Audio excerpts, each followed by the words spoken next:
High সকলকে, আমার চ্যানেলে নতুন একটি স্টাডি ব্লগে তোমাদের সকলকে জানাই স্বাগত। রোজকার মতো আজও দিনটা শুরু হলো সকাল সকাল। তো সকালে ঘুম থেকে উঠেই আমি একবার ছাদে আসি। আজকেও ছাদে এসেছিলাম, দেখলাম সকাল থেকেই আকাশে প্রচণ্ড মেঘ করে আছে। এরপর হঠাৎ বৃষ্টি শুরু হওয়াতে আবার নিচে চলে আসলাম।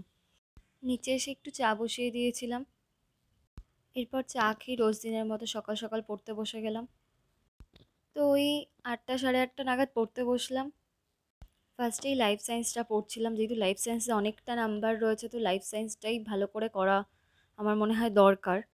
সেজন্যই প্রথমে আমি লাইফ সায়েন্সটা নিয়েই বসলাম। আমার নিজের একটা নোটস খাতা আছে, যেখান থেকে অনেকগুলো চ্যাপ্টার থেকে আমি নোটস বানিয়েছিলাম, তো সেগুলোই পড়ছিলাম। এই বিভিন্ন চ্যাপ্টারের ইম্পর্টেন্ট পয়েন্ট যেগুলো, সেগুলো নোটস বানিয়ে নিয়েছিলাম যাতে পড়তে সুবিধা হয়। কারণ ওই বই থেকে সবসময় পুরোটা পড়া তো সম্ভব হয়ে ওঠে না, তো যাতে এগুলো তাড়াতাড়ি পড়তে পারি সেই জন্যই নোটসটা বানিয়েছিলাম।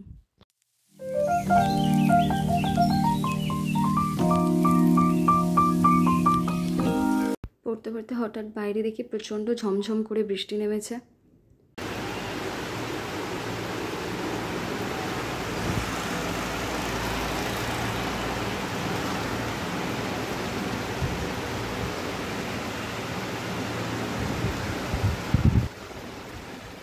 তো এরপর এসে আবার আমি পড়তে বসে গেলাম।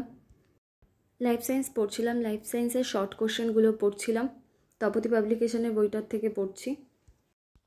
তো আমার তো লাইফ সায়েন্সের প্রিপারেশান চলছে। তোমাদের কেমন চলছে লাইফ সায়েন্সের প্রিপারেশান আমাকে জানিও।